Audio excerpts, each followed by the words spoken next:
From the exhibit. The exhibit is instructional.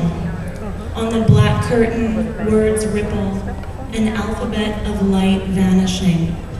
Here is the first specimen. Hieroglyphs cover the fabric that shrouds the body from head to foot.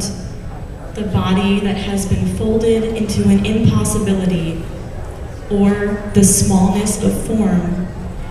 There are places we do not trespass.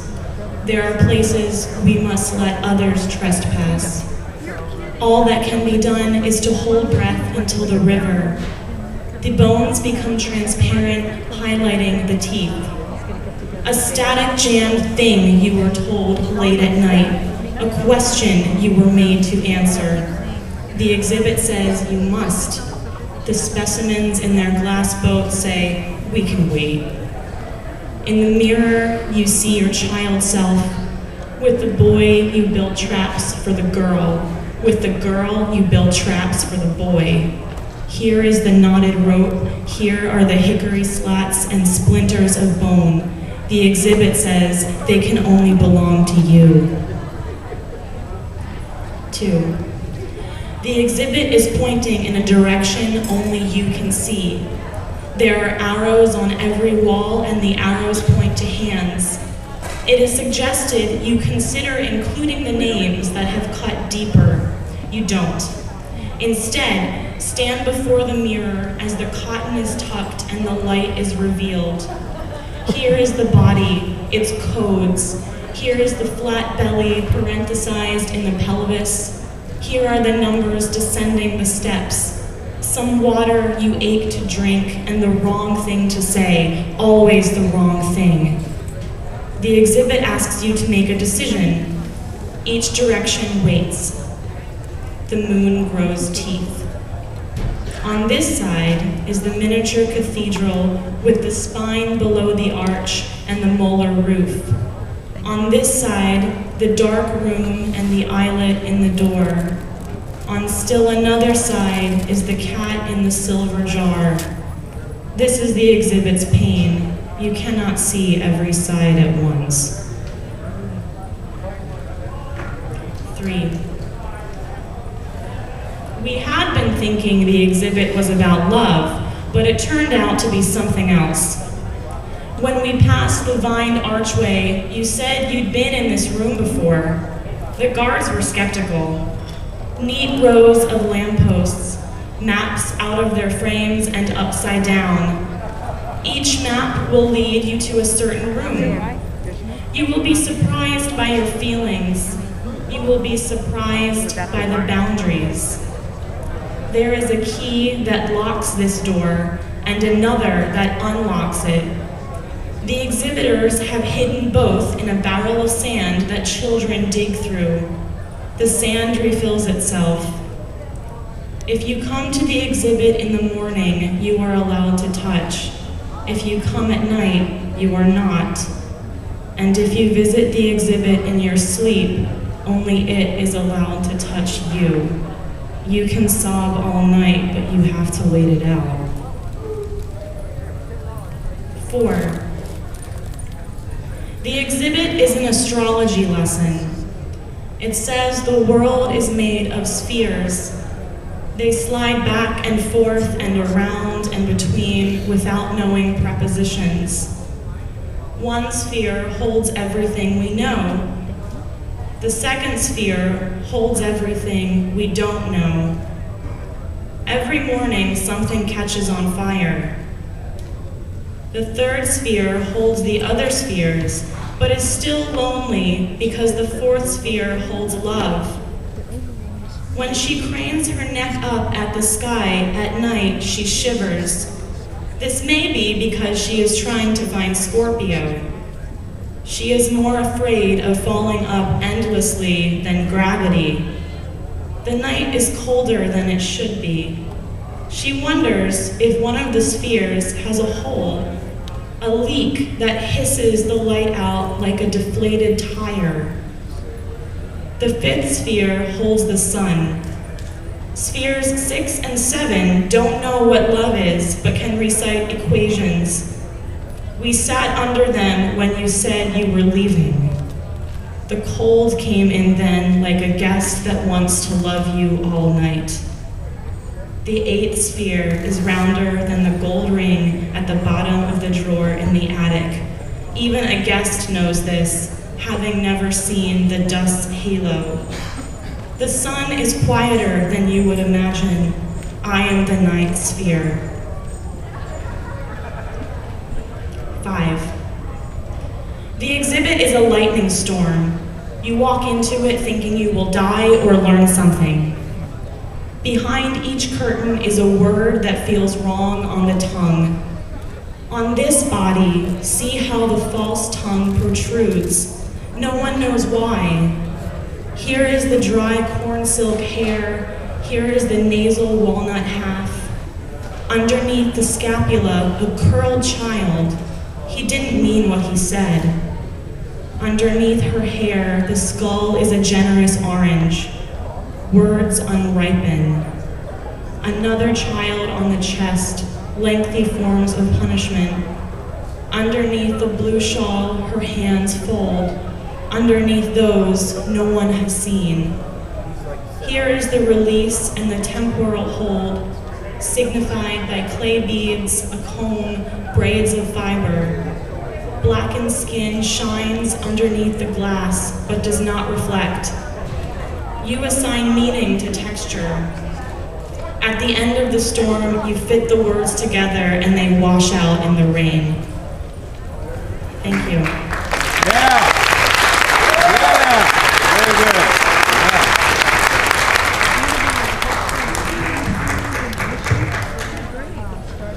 I am haunted by the dreams. These visions of sidewalks under trees in varied weather. Indiscriminate in their attachment to time and place, they flash and leap about, playful as a lantern dancing lit above the deepest water. As beads strung along twine, they are connected, but as twine breaks and beads scatter, so does the memory. The richness of a full bucket, splashed to vanishing upon some now glistening garden's pebbled path, emptied only to be filled anew.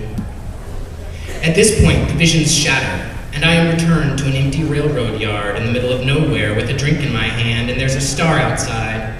And it is nighttime, and I've been doing something terrible lately, involving this nice woman I don't really care for, but seem to let spend time with me nonetheless. I've been down this road before, this path of letting people into my house just to watch them scream and fiddle as it is burned to the ground. The look of ashes on the cheeks is so becoming and makes me happy inside, which is nice because lately it has been so difficult to smile. All the birds I see are black and larger than I'd like, or they are massed and swooping, like the wall of grackles that descends when dusk falls in West Texas. It was only the year before I was in Tahoka, working labor, lifting things, or at least I had the aim of doing this, but things kind of worked out for the worse, seeing as how I couldn't actually keep a job, what from all the drinking I just couldn't seem to help myself from doing. So after pretty much everyone had thrown me out of town, and by that I mean I couldn't go nowhere that would serve me a drink, I found myself a ride with a long hauler by the name of Pierogi. No relation, he told me, to the Polish dumpling of similar name with slightly different spelling. Pierogi was a real fishy-smelling beer-bellied bastard, and he gave me the once-over as I stood on the side of Highway 380, covered in sunburn and the grit of poor hygiene, offering me a ride on the condition that I would but clean my damn broke-as-a-fuck-dummy self.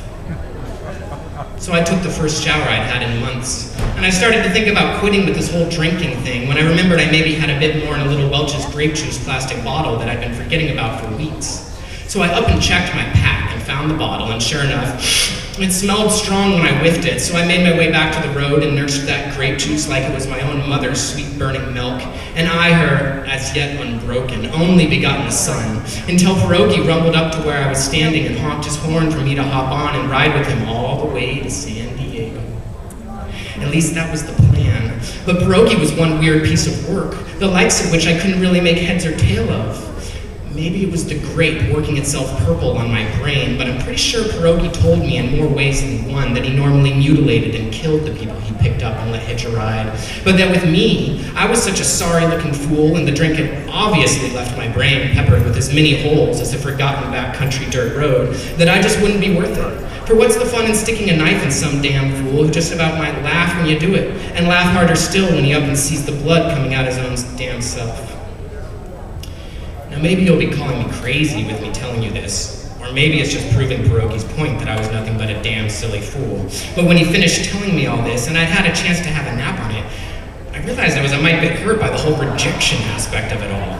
I wasn't even good enough to mutilate and torture, okay, I get that, but the guy didn't even want to kill me. And the more I drove with him, the more I was shocked that he didn't. I mean, this guy was all about killing.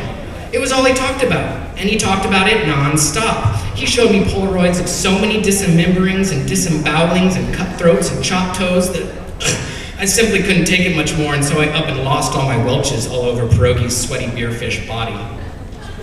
I didn't think it too bad, seeing as how it wasn't much but a little bit of old purple swellness, but Pierogi just went dark as a liver and growled and slammed and pulled on those big rig brakes like a bitch bastard demon and jerked the whole deal to a bone-rumbling halt and told me to get the hell out of his truck fast as the winds of fury.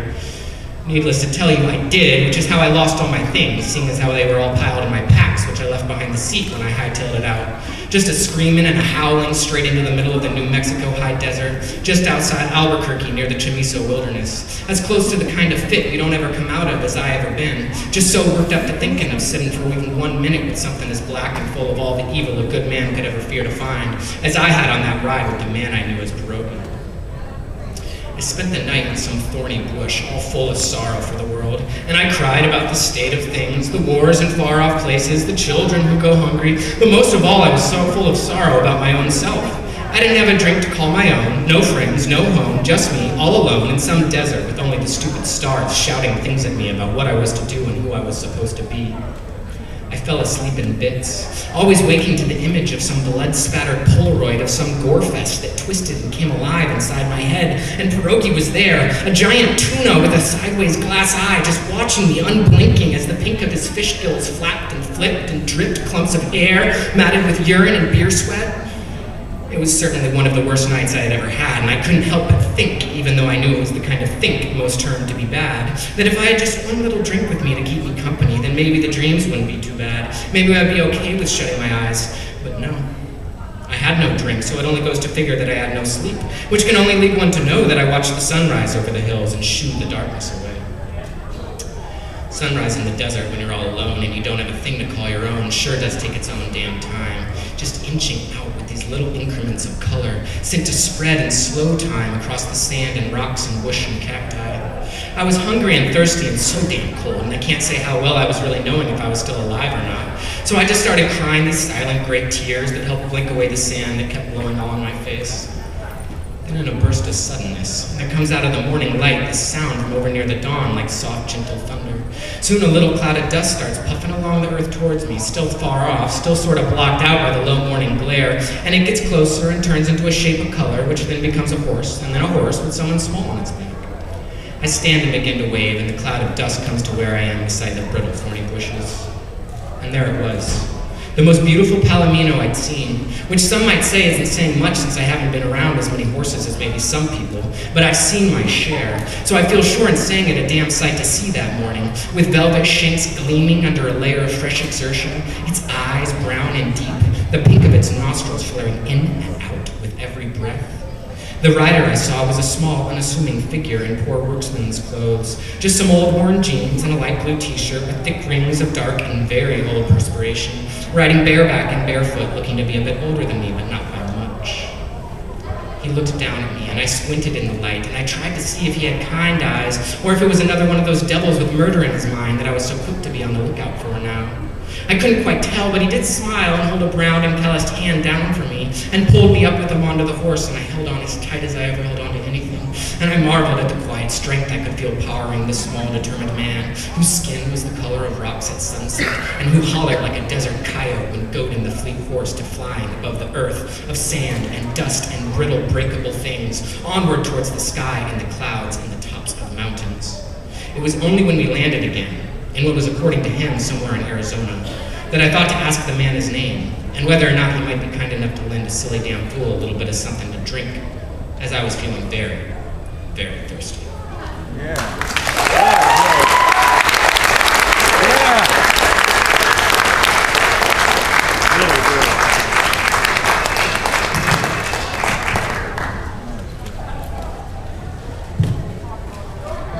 Cruz leak. There's a leak inside my head from which the words are pouring on a regular basis. The solidity of others is eluding me. I am renewed whenever I take my clothes off. In closing, I just want to say the words appear inside my skull like phrases floating up inside the darkness of an 8-ball made of nothingness. And everyone is an insider in that respect. The future may be blind, but there is a perpetual motion of an inner monologue to make a person feel at home. It's probably related to the habit of whistling in a graveyard, as the earth is an enormous cemetery orbiting in outer space. If you keep talking, then you won't feel out of place. Reminds me of the night when we were reading poems and the riot squad was breathing down our necks because we're in the middle of the street, and we were told as long as we kept talking, it would constitute a lawful assembly and they wouldn't arrest us. They would test us with a mute intimidation and what else is new.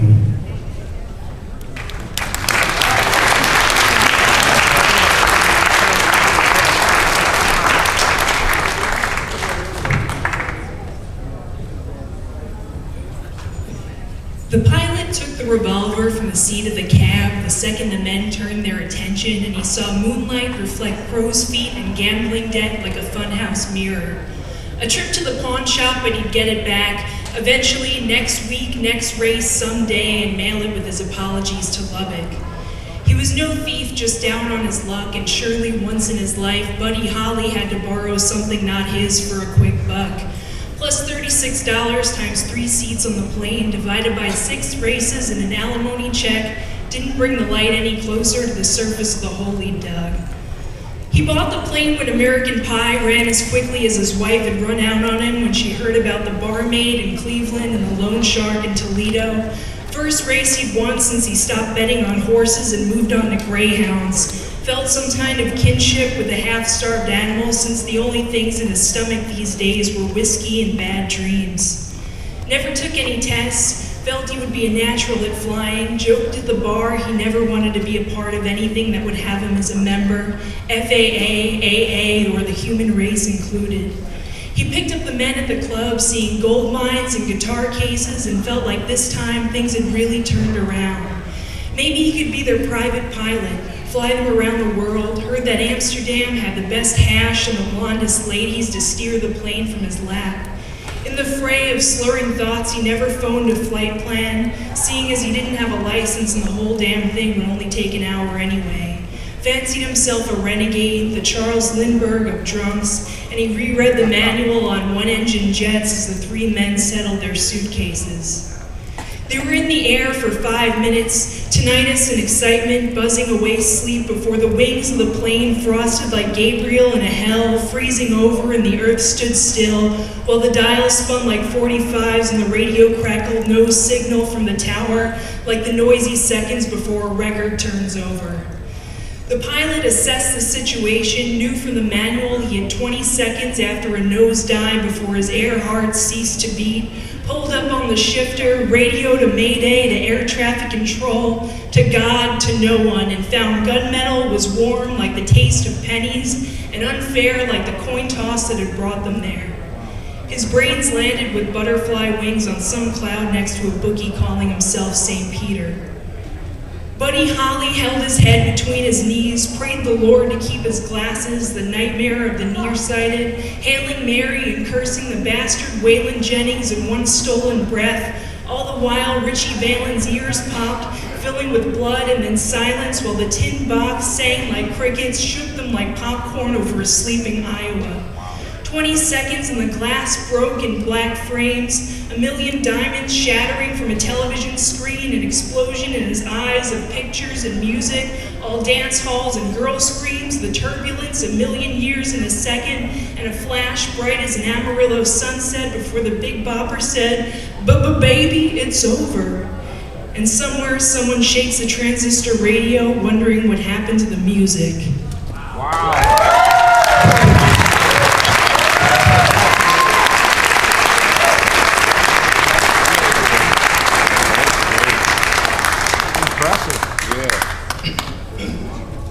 General notice of new opportunity for consciousness artists. In late September 2009, a team led by Professor Shakib Chowdhury, the Howard Hughes investigator and professor of neurobiology at the University of Berkeley, California's Department of Molecular and Cell Biology, discovered via functional magnetic resonance imaging that unique receptors within the human brain are activated by a specific repetitive form of human language. This language might be described colloquially as small talk, the sort of dialogue that is the daily glue of human existence. Despite extensive testing, no other form of human language has been found to activate the aforementioned portions of the brain, leading to speculation that these receptors are an atavistic remnant of prelingual evolution, perhaps offering the first hard evidence of Rupert Sheldrake's morphic field. Through the auspices of several peer-reviewed studies, it has been determined that the incidental scenes of celebrity sex tapes, the moments in which there are no quasi-reproductive activity, but rather in which the participants communicate verbally between their tristing, are the purest distillation of this form of language. A program funded by generous grant of the Ford Foundation has been instituted to read the following text at a series of points throughout the contiguous 48 states. Each point has been chosen for its relative position in a vast plotted mandala. The hope is that when this text has been read at each designated location, the mandala will activate a resonance within the morphic field. It has been speculated that such activity may, perhaps, open the 10th ether of John Dee and Edward Kelly, instituting a state of Corazon on planet Earth. No record of these readings will be made public. Parties interested in participation may contact the Ford Foundation at 320 East 43rd Street, New York, New York, 10017. The text. Transcript of dialogue from a video in which Paris Hilton uses a computer topless while preparing to smoke marijuana from a dragon-shaped pipe with Tommy Hilfiger model Jason Shaw. Jason Shaw, I want to see if our camera works. Nice body, sexy. Paris, get away from me. Jason, sexy. Jason, give me just a little, give me a little tit action, okay? Give me a little tit action. Come on. Paris, wanna smoke a little bit? AK-47, it's not that strong. Jason, out of our dragon, you're so beautiful. Paris, out of the dragon? Jason, out of the dragon. Bellissimo, che bella. Paris, but then I can't bring it on the plane anywhere. Jason, why? We'll clean it. Paris, there's weed enough? Yeah, whatever. Found it. Jason, what's that? Paris, Dutch farm. Jason, you did? Paris, Let me see how nasty I look. Ew, I'm erasing all of that. Jason, you look so hot. She looks so hot. Paris, ow. Jason, I just squeezed her nipple. It was very exciting. Paris, I don't want to be filmed. I look nasty. Jason, I love her. How about that? Yeah, boy. Paris, stop. Jason, yeah, boy. I love that. Look at that. Look at that dragon. Look at the dragon. Look at that nipple. Aw shit, it's all fucking dark. You can't make it out. Paris, good. Jason, give me some light for the nipple. Give me some light for the nipple. That's bullshit. I bet you we can see it. Paris, I have all this like fucking cucumber shit on my face. It looks gross. www.dutch. Stop. I don't like that. Jason, that's all you have to say to me. Baby don't like it. End transcript.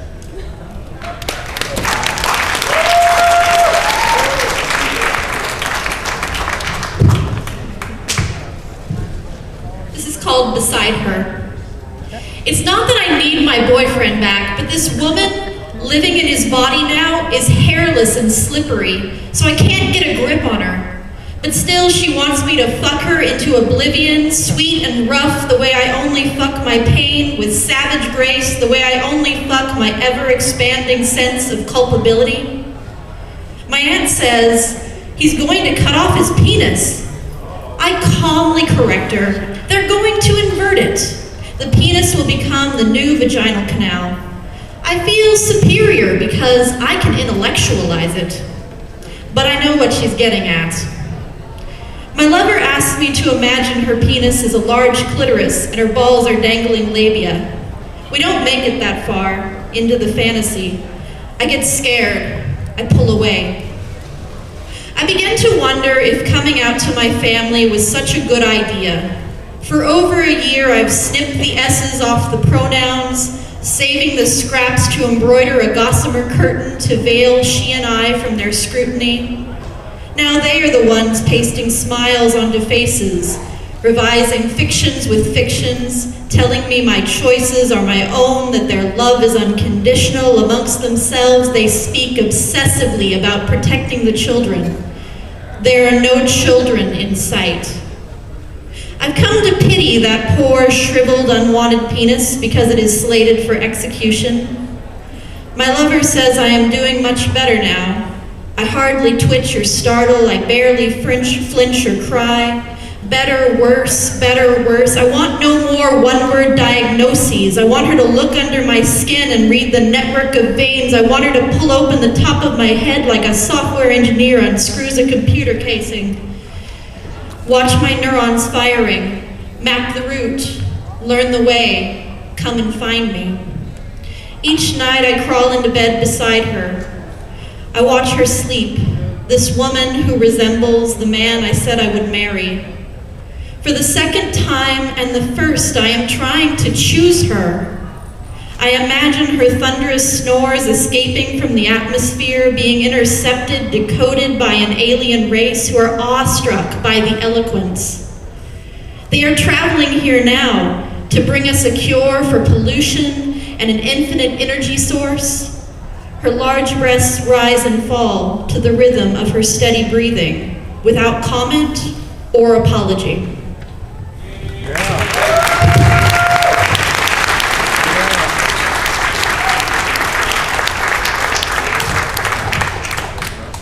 This is called Understanding.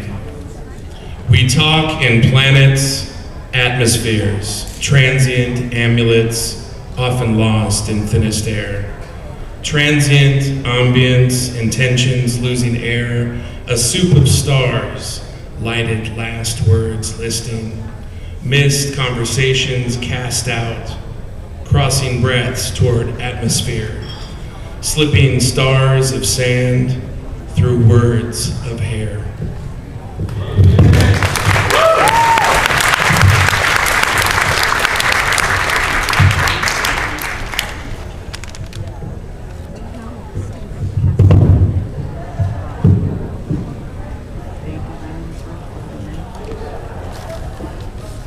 Sendero.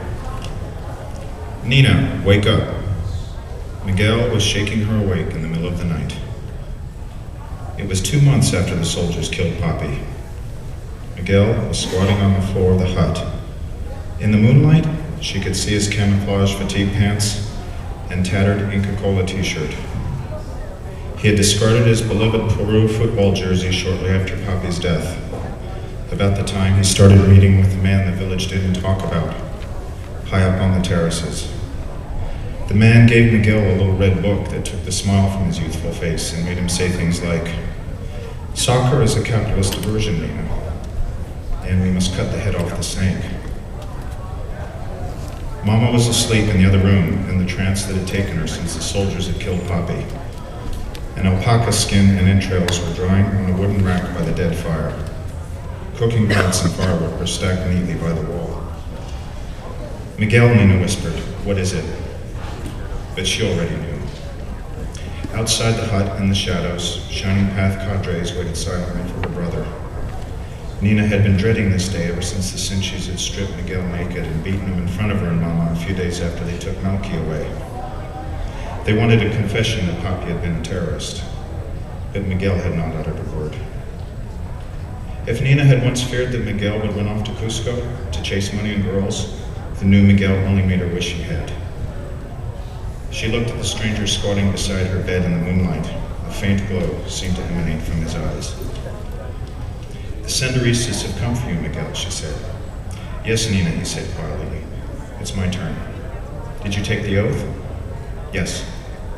So her brother was no longer a brother, but a Senderista, a member of the Shining Path. One who had agreed to his own death once he killed his quota of soldiers and capitalists. Death could come by suicide attack, in battle, it didn't matter. She started to cry. Nina, he whispered gruffly in a voice that seemed to struggle with the old, playful Miguel. Uncle Oscar will send for the two of you, but in truth, you know it is you who must look after Mama. But Miguel, what about you? I don't walk this path alone. Nina gulped back salty tears. Tell Mama I ran away to Cusco, Miguel said. Mama knows you would never run away and leave us. In her heart, Nina wanted to believe it. When Uncle Oscar sends for the two of you, you must convince Mama to leave. This village will not be safe. There's going to be a great reckoning. One of the men outside the hut leaned in. Comrade Sampson, he said quietly, it's time to leave this life behind. They had already assigned him his new name. Miguel, Nina said, does it do any good for me to plead? Miguel put his rough fingers over her lips. It's done. After that, Mama and Nina moved, not to Lima, as Uncle Oscar urged, but higher into the Andes, away from the red zone, back to the Puna, where Mama came from. Lima was a sewer for the Spaniards, Mama said. Nina had just turned 13. Shining Path guerrillas were killing more soldiers, and she wondered how many Miguel had killed. Whenever she learned of a soldier being killed, inside she was secretly pleased. She knew that was wrong because the guerrillas did many wicked things as well. But she couldn't help wondering if Miguel had found the soldier who shot Papi and sliced the bottoms of his feet open before forcing him to take the walk of death. Nina had seen bodies floating down the river. One day she saw a soldier bloated in black, and she thought, did my brother kill him? How bitter she felt at times. Eventually became an overall feeling of what was happening to her people. Before they left Juanin, the soldiers came and a sergeant questioned Nina. Had the Tarucos been here? No. Was she sure? Yes. Where was her papa? She didn't know the soldiers would not let them have his body. He was probably in the country somewhere, wherever the soldiers took him. The sergeant said she was very bold. Where was her brother? He ran away to Cusco. Your brother is a coward, the sergeant said, and touched Nina's hair. I'm 13, she said, and moved away. And if my brother were here now, you would not do that. He nodded and asked Nina to comb her hair for him. She said no. He asked again, saying he didn't want to hurt her, only wanted to brush her hair. So she brushed her long black hair while he watched, and she thought, Miguel will kill you too. Thank you.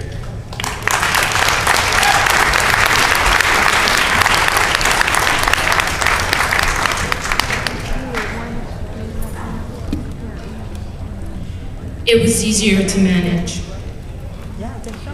I started kindergarten that fall. You went off to Guyana. Granny cut off my dreadlocks. She knew how to press and curl, ponytail and cornrow, but palm roll locks till the roots stiffen with beeswax, glistens like licorice. She didn't know. For that matter, no one in the projects knew what to do with hair left natural, left unparted and wild. They were afraid to touch the unmothered parts of themselves. Each snit made each one alive and each one dead. And if you said goodbye, it was an honest whisper, short and fine in your throat. She cut my hair like a boy who hadn't been to the barber for a month, and I sat at the cafeteria table alone for weeks. They couldn't make sense of me, my classmates, with their gender-proper hairstyles. I didn't want anything to do with franks and beans, those pucks of grilled meat. I waited at lunchtime for peanut butter and jelly and was hesitant to eat bread that wasn't the color of you and me. It was hard not hearing your voice each morning throughout the day, and unwilling to correct them when they said my name wrong, I gave into the sizzling, the fried chicken crunched between my teeth. I could have bitten both of your hands for leaving me here, each finger for the gunshots that rang the night, the footsteps running on the roof, the gravel mashed deeper and deeper into my sleep. Flocks of butterflies broke my skin and I was shattered where I stood. A whole constellation of wondering if I could throw myself to the sky, coated with urgent whispers. You see that I missed you, that the barter was unfair, that you mistook me for sheep. Thank you.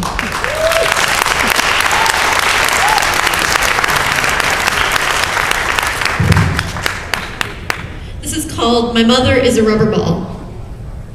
My mother is a rubber ball flung against a wall by a hand that used to hold her. She knows how to rebound.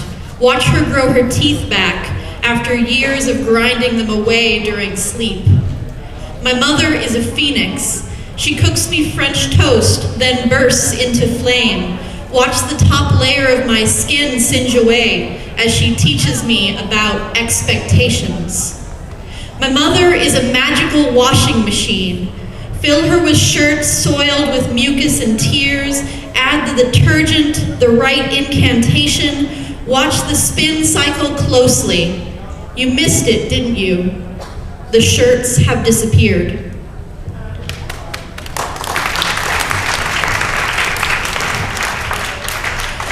This one is called Turn Your Car into a Living Room. You read this line crossed out in a friend's poem, but she's not really your friend. You'd like her to be, but she isn't. But we'll get to that. Amidst the pretty baubles of lyrical phrasings, the line hardly holds your attention. It is right that this line be crossed out, you think to yourself. Judicious, almost virtuous. The line can feel you judging it, which is why it begins to haunt you. Turn your car into a living room. Clearly, you are being instructed. But instructed to do what? You park your car at the edge of a mythic suburban neighborhood, a neighborhood which has not yet sufficiently invested itself in the real to have begun establishing parking laws. Your car sits motionless for an entire week. You remain in the driver's seat almost constantly, writing, reading, sleeping, making phone calls you'll later regret. You leave your car only for biological necessities, like burritos and bathrooms. Your car has a lot of windows, 6 to be exact, but it is still a room, you reason, as long as it remains stationary. You are living in this room, so long as you refuse to think of the arrangement as temporary. Your decision to allow your car to become an immovable object meets an unstoppable force. Indian summer. Why do they even call it that? Why are you allowing such blatant colonialism to creep into your poem?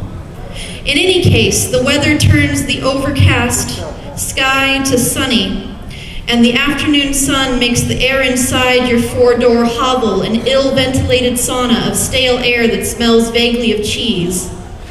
Eventually,